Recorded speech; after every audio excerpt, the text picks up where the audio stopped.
अगर किडनी की blood supply पे डिस्कस करें तो अप्रोक्सीमेट किडनी जो है वो 0.5% बॉडी का बॉडी वेट देती है, बट जो रिसीव करती है वो 20 से 25% ब्लड सप्लाई जो रेस्टिंग वॉल्यूम होती है जो ब्लड की, उसका 20 से 25% रिसीव करती है। और हर एक kidney approximate 6 to 5 ml blood per minute pass करती है और फिल्ट्रेट करती है,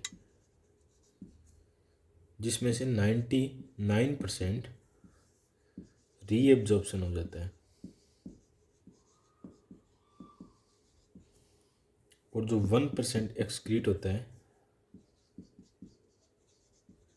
जो यूरिन के रूम में एक्सक्रीट हो जाता है। इसके अंदर जो फिल्ट्रेट प्लाज्मा हो गया, सॉल्यूट्स हो गए और वेस्ट प्रोडक्ट हो गए, वो सब मेटाबोलाइट वेस्ट प्रोडक्ट सब एक्सक्रीट हो जाते हैं इसके अंदर। किडनी के अंदर हमेशा रीएब्जॉर्प्शन होता है, क्योंकि एब्जॉर्प्शन की टर्म यहाँ यूज़ नहीं कर सकते। एब्जॉर्प्शन अगर फर्स्ट टाइम अगर कोई चीज़ बॉडी में इंटर होती है तो उसको, या ब्लड सर्कुलेशन है वो रिसीव करता है फर्स्ट टाइम, वो एब्जॉर्प्शन में आता है, तो ऑलरेडी इसका एब्जॉर्प्शन इंटेस्टाइन के अंदर हो चुका होता है, तो ये किडनी इसको फिल्टर्ड करके दोबारा एब्जॉर्प्शन करती है, तो ये रीएब्जॉर्प्शन की टर्म यूज़ की जाती है। तो बोथ किडनी अगर अप्रोक्सीमेट देखें तो 1200 ml जो प्लाज्मा वो फिल्टर्ड करती है और जिसमें से 99% रीएब्जॉर्प्शन हो जाता है। और किडनी का ये है कि अगर वो अपना 1/3 वर्क छोड़ देती है तो ही उसके अंदर कुछ सिम्टम्स आते हैं, अदरवाइज़ वो हैंडल कर लेती है, मैनेज कर लेती है। सिंगल किडनी भी बोथ किडनी जितना काम, यानी अप्रोक्सीमेट 80% दोनों किडनी जितना फिल्टर्ड करती है और रीअब्जॉर्प्शन करती है, उसका दोनों का 80% एक सिंगल किडनी भी कर सकती है। तो किसी कंडीशन में अगर एक किडनी ख़राब हो जाती है तो दूसरी किडनी पे जो वर्कलोड है वो बढ़ जाएगा और वो 80% तक नॉर्मल मैनेज कर लेती है, 80% तक नॉर्मल मैनेज कर लेती है। तो अब इसकी जो ब्लड सप्लाई है वो देखते हैं। तो जो आर्टीरियल ब्लड होता है जिसमें ऑक्सीजनेटेड यानी रिच ऑक्सीजनेटेड ब्लड रहता है, ऑक्सीजनेटेड और डीऑक्सीजनेटेड आर्टीरियल और ब्लड वेनस ब्लड में यही फ़र्क होता है कि जो आर्टरी का ब्लड होता है उसके अंदर ऑक्सीजन लेवल ज़्यादा होता है, जबकि जो वेनस ब्लड होता है उसके अंदर O2 का लेवल कम होता है। ऐसा नहीं है कि वेनस के ब्लड में O2 नहीं होती है, O2 दोनों ब्लड में प्रेजेंट होती है, लेकिन आर्टीरियल में ज़्यादा होती है और इसके अंदर कम होती है। इसके अंदर वेस्ट प्रोडक्ट और बाकी जो एक्सक्रीट करने वाले जो मटेरियल होता है वो ज़्यादा होता है, जबकि इसके अंदर न्यूट्रिएंट और ऑक्सीजन ज़्यादा होती है ऑक्सीजनेटेड ब्लड के अंदर। तो अगर इसका देखें तो ब्लड सारा हार्ट से आता है, हार्ट पंप करेगा आयोर्टा को, एओर्टा जाएगी एच ऑफ ओर्टा से नीचे एब्डोमेन एओर्टा में, क्योंकि किडनी जो है वो एब्डोमेन ऑर्गन है, तो एब्डोमेन एओर्टा इसको सप्लाई करेगी। तो सबसे पहले अपन एक साइड में एब्डोमेन एओर्टा को ड्रॉ करते हैं। ये मान लो एच ऑफ एओर्टा से ये एब्डोमेन एओर्टा आई, एब्डोमेन एओर्टा से रीनल आर्टरी निकली, ये रीनल आर्टरी। कोई एक किडनी लेते हैं, अपन राइट साइड की किडनी लेते हैं, जबकि लेफ़्ट साइड इस साइड होगी, तो ये लेफ़्ट किडनी के लिए भी रीनल आर्टरी होगी। तो राइट साइड के लिए ये होगी राइट रीनल आर्टरी। शॉर्ट में लिख रहा हूँ रीनल आर्टरी। ये रीनल आर्टरी जो किडनी का हाइलम होता है, हाइलम से किडनी के अंदर इंटर करती है। हाइलम क्या होता है? इंडेंटेशन एक स्ट्रक्चर होती है जिसके अंदर से सारे जितने भी ब्लड वेसल है, चाहे लिम्फ है, चाहे नर्व है, चाहे ब्लड वेसल है कोई भी टाइप का, तो वो सब इन होते हैं और आउट होते हैं। तो यहाँ पे एक किडनी ड्रॉ करते हैं जिसके अंदर सारे पिरामिड्स नहीं बनाएंगे, बस ओनली 2 पिरामिड्स बनाएंगे ताकि ब्लड सप्लाई को इजी से समझा जा सके। तो ये मैंने इसका किडनी का ड्रॉ किया।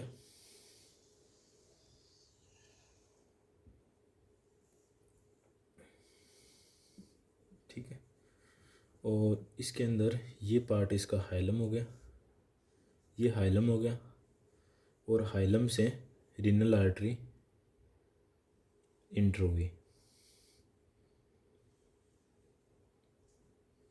हाइलम से रीनल आर्टरी इंटर हुई। ये अपन एक इमेजिनरी लाइन बना देते हैं। इमेजिनरी लाइन सेगमेंट डिवाइड कर देते हैं। मान लो ये सेगमेंट हो गया, ये इसमें इसको 2 पार्ट में डिवाइड कर दिया अपन ने किडनी को, तो ये अपर सेगमेंट हो गया, ये लोअर सेगमेंट हो गया। तो हाइलम से किडनी के अंदर आर्टरी इन हुई और ये सप्लाई करेगी नेफ्रॉन तक। तो इसमें पिरामिड्स जो बनाते हैं, एक पिरामिड ये रीनल मेडुला का पार्ट हो गया। रीनल मेडुला है तो इसका मतलब यहाँ पे पिरामिड्स बनाने होंगे जो कॉन्सेप्ट में प्रेजेंट रहते हैं। और ये इसका जो नेरो पार्ट है वो फेस रहेगा हाइलम की तरफ, और बेस पार्ट इसका कोटेक्स की तरफ रहेगा।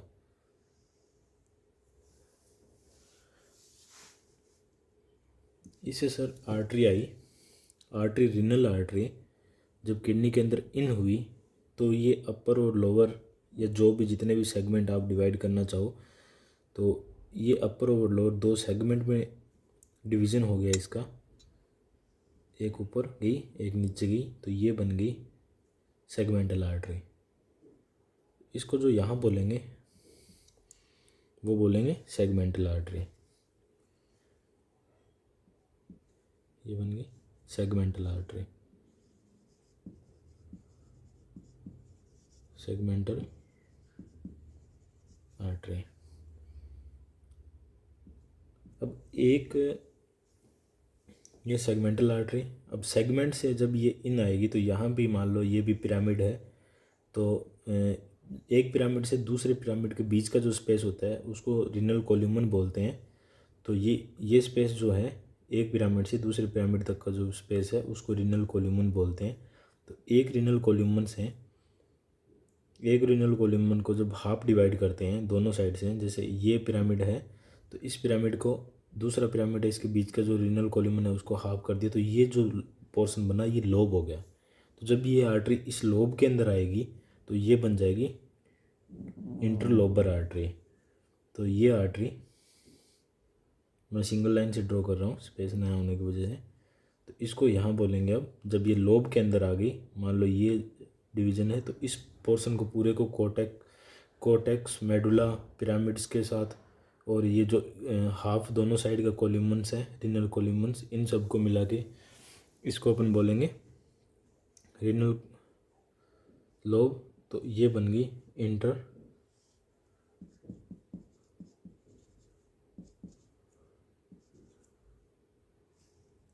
Interlobar artery, interlobar artery.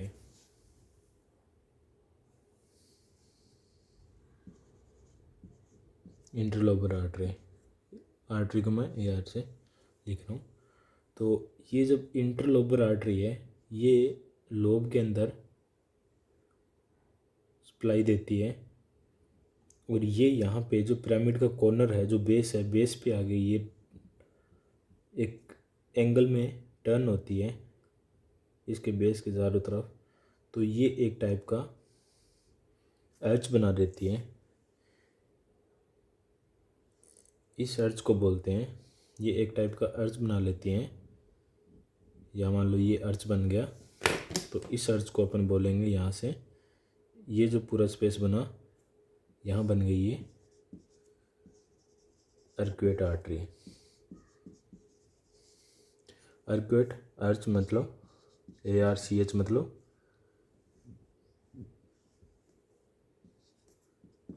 बो, यानी धनुष शेप में ये टर्न हुई है, तो इसको बोलेंगे अर्क्वेट आर्टरी। अब जो ये अर्क्वेट आर्टरी है, ये अर्क्वेट आर्टरी से फिर एक डिवीजन ब्रांच निकलेगी और ये बनेगी इंटरलोबुलर आर्टरी। ये लोब हो गया और ये लोबुलर, जैसे आर्ट्रियोल वैसे ही लोबुलर। तो ये जो पोर्शन यहाँ पे जो डिवीजन हुआ, इसके बाद जो इसकी ब्रांच बनी वो बनी इंटर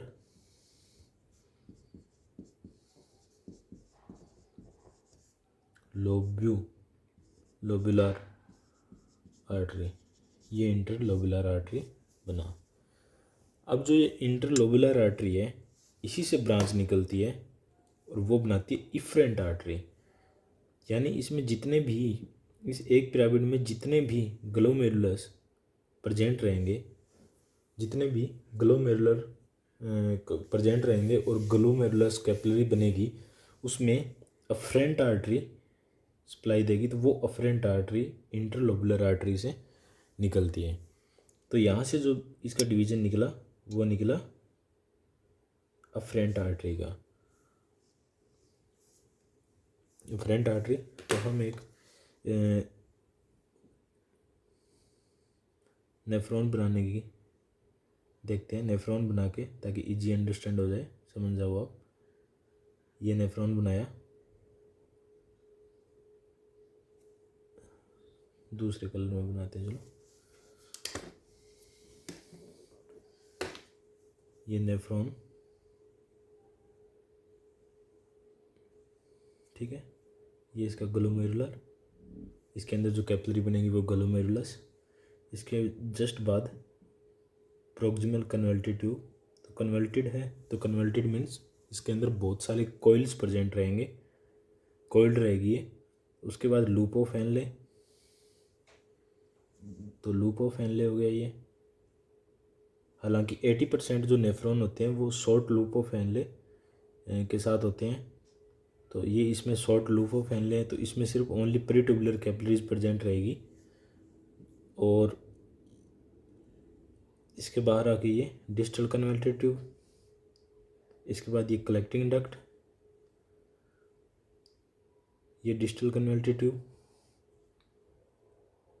और इसके बाद ये कलेक्टिंग डक्ट, और ये कलेक्टिंग डक्ट यहाँ पे नीचे आके मिलेगी प्रीट्यूबुलर पेपिलरी डक्ट्स हैं।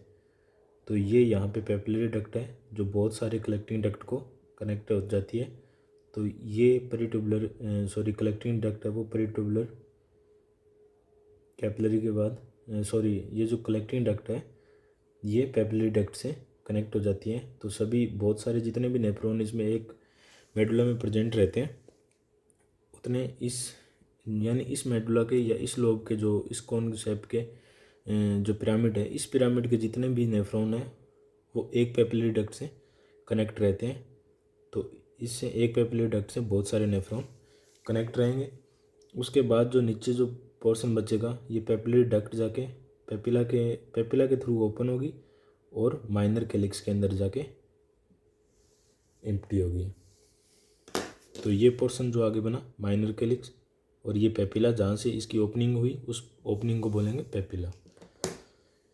ये तो होगी सर जो शॉर्ट स्ट्रक्चर नेफ्रॉन है उसकी। अब इसके बाद यहाँ से क्या होता है कि जो ये आर्टरी है अफरेंट आर्टरी, इसको यहाँ बोलेंगे अपन अफरेंट आर्टरी। अफरेंट यानी एफ से आने वाला, ए से आना। तो ये जो आर्टरी बनी ये बनी अफरेंट आर्टरी, और इसके अंदर कैपिलरीज बनी, यानी ये बॉल शेप्ड कैपिलरी होती है, और इस कैपिलरी को बोलते हैं, ये बनी अफरेंट आर्टरी, ये डबल एफ।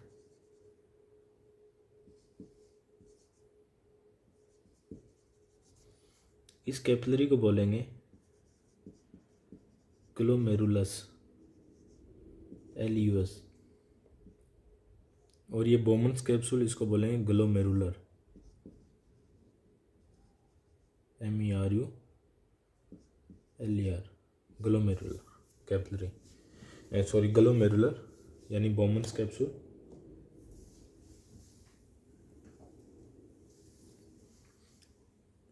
इसके बाद जो यहाँ से जो ब्रांच निकलेगी इसकी, वो ब्रांच निकलेगी सर इफ्रेंट आर्टरी के रूप में। इफ्रेंट, यहाँ से जो ये ब्रांच निकली है इसकी, ये यहाँ से ये निकली है इफ्रेंट आर्टरी।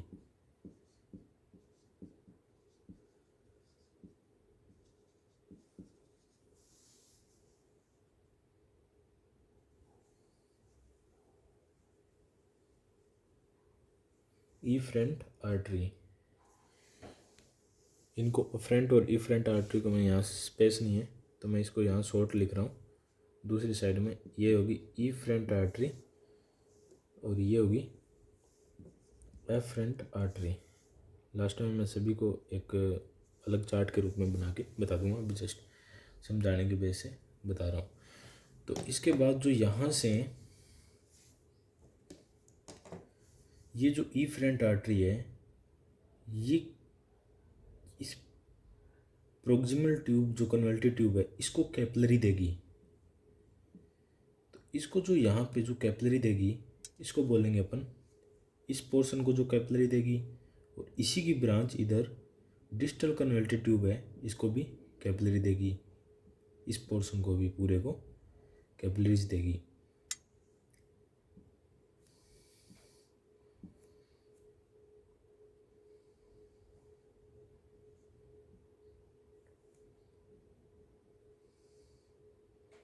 ठीक है, तो इस कैपिलरीज को बोलेंगे यहाँ पे पेरिट्यूबुलर कैपिलरीज।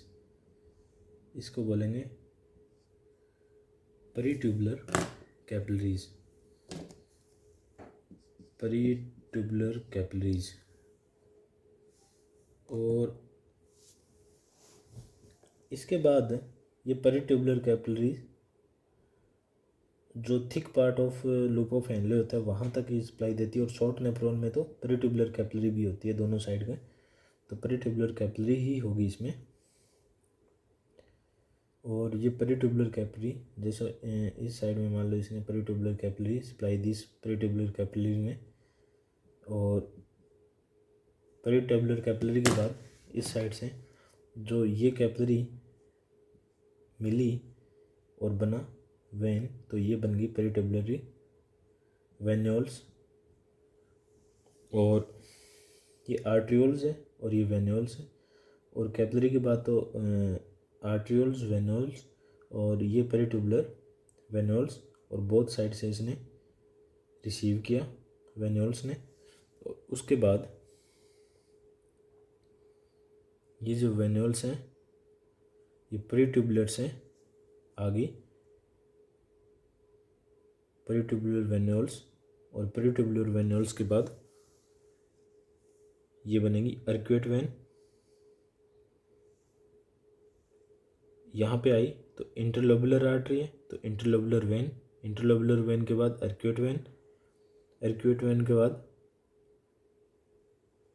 इंटरलोबर वेन, और इसके बाद इंटरलोबर वेन, और फिर सेगमेंटल वेन, और यहाँ पे रीनल वेन के रूप में आउट होके इंफीरियर वेना केवा में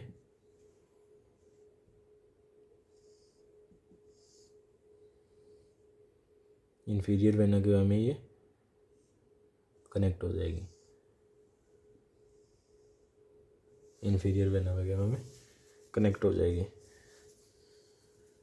तो ये इसकी ब्लड सप्लाई रहती है। अब अगर एक नेफ्रॉन से, अब इसमें तो ये था कि शॉर्ट स्ट्रक्चर नेफ्रॉन था, अगर यही नेफ्रॉन अगर लॉन्ग स्ट्रक्चर का रहता है, और जैसे मान लो आपकी अगर ये नेफ्रॉन है और इसका जो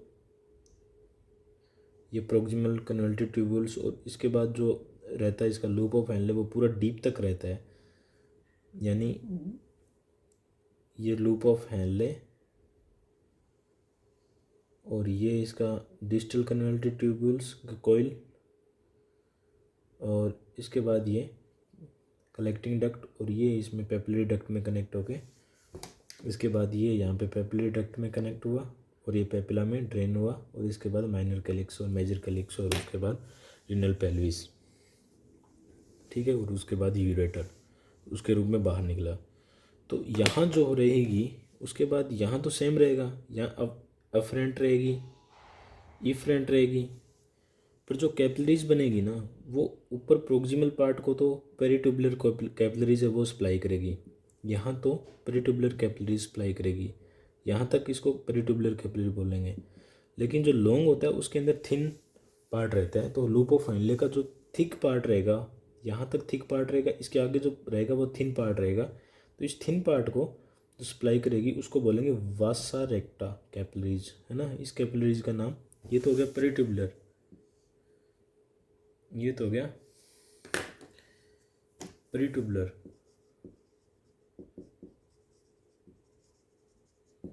इसको बोलेंगे जो यही कैपिलरी नीचे पेरिट्यूबुलर कंटिन्यू जो हो रही है उसको बोलेंगे वासा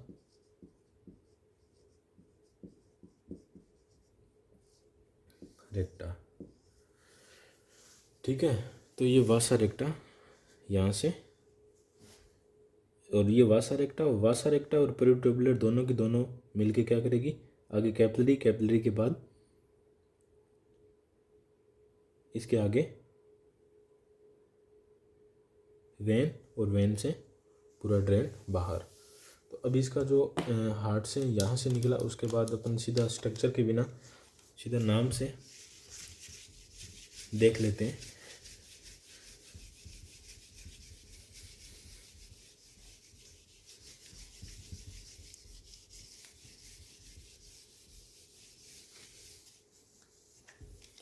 इसमें क्या रहती है कि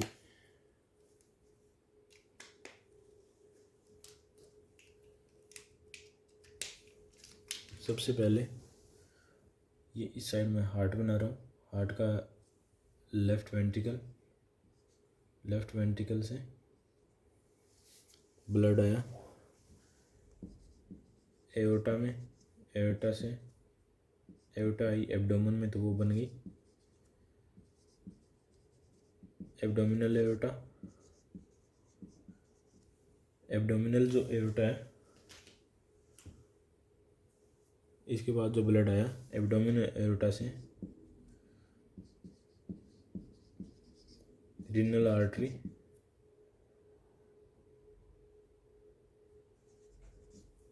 ठीक है। तो राइट साइड की जो किडनी होती है वो स्लाइडली लोअर होती है लेफ्ट से, बिकॉज ऊपर इसके लीवर प्रेजेंट रहता है तो लीवर को थोड़ा ज़्यादा स्पेस चाहिए होता है। लेफ्ट साइड में तो स्प्लीन प्रेजेंट रहता है तो उसका इतना कोई बड़ा स्पेस नहीं रहता। रीनल आर्टरी में सर ये सेगमेंट में इंटर हुई तो इसको बोलेंगे सेगमेंटल आर्टरी। जब ये रीनल आर्टरी सेगमेंट में इंटर हुई इसको बोलेंगे सेगमेंटल आर्टरी।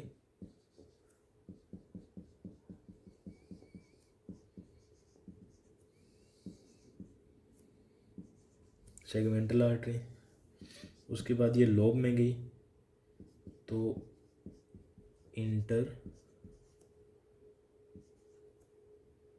लोबर आर्टरी,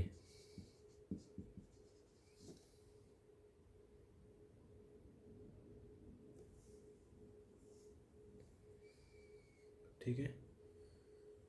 उसके बाद इंटर लोबर आर्टरी के बाद जब ये ऊपर वहाँ पे जब मोड़ी आर्टरी वहाँ पे अर्च हुआ तो इसको बोलेंगे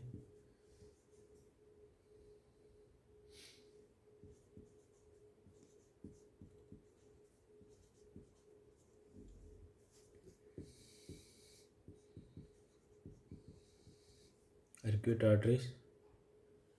इसके बाद ये इंटर लोबुलर आर्टरी, अर्क्यूट आर्टरी। इसके बाद ये inter lobular artery,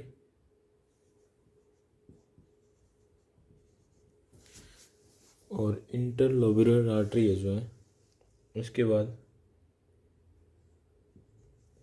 afferent arterioles.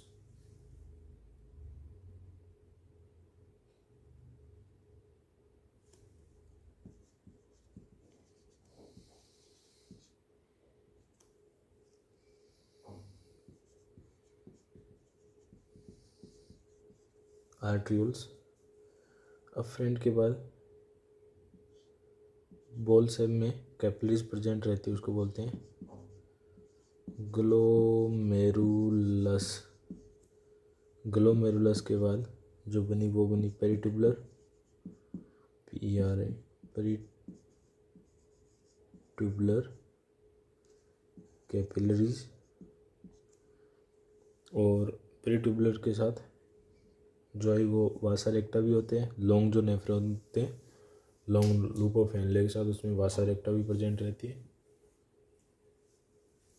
तो ये हो गया, या फिर वासा रेक्टा। यानी ये वासा रेक्टा ओनली 20% नेफ्रॉन के अंदर प्रेजेंट रहती है, और ये पेरिट्यूबुलर 80%। यानी 80% जो नेफ्रॉन होते हैं वो अपर पार्ट ऑफ मेडुला में कंप्लीट हो जाते हैं, उसका लूप ऑफ हेनले। और 20% जो नेफ्रॉन होते हैं वो डीप तक जाते हैं, पेपिला तक जाते हैं। तो उसमें अलग से टेबुलर जो कैपिलरीज, पेरिट्यूबुलर कैपिलरी यही कंटिन्यू होती हैं, लेकिन डीप होती है तो उसको वासा रेक्टा बोलते हैं। ठीक है, तो इसमें कन्फ्यूज़न होने वाली कोई बात नहीं है, कन्फ्यूज़ नहीं होना। उसके बाद वासा रेक्टा के बाद कैपिलरीज जो बनी, पेरिट्यूबुलर कैपिलरी होगी, वासा रेक्टा होगी, उसके बाद जो आई वो आई इंटरलोबुलर वेन। तो वेन को इसके बाद जो आई वो आई इंटरलोबुलर लोबुलर वेन। इंटरलोबुलर से अर्क्वेट वेन,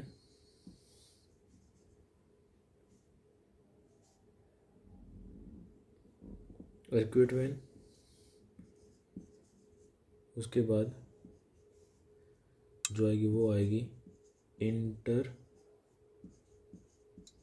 लोबर वेन, फिर आएगी सेगमेंटल वेन,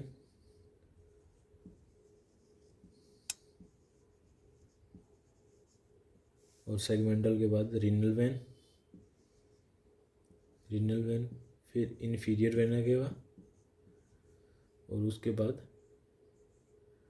राइट एट्रियम। तो ये सर्कुलेशन रहता है। Okay, thanks.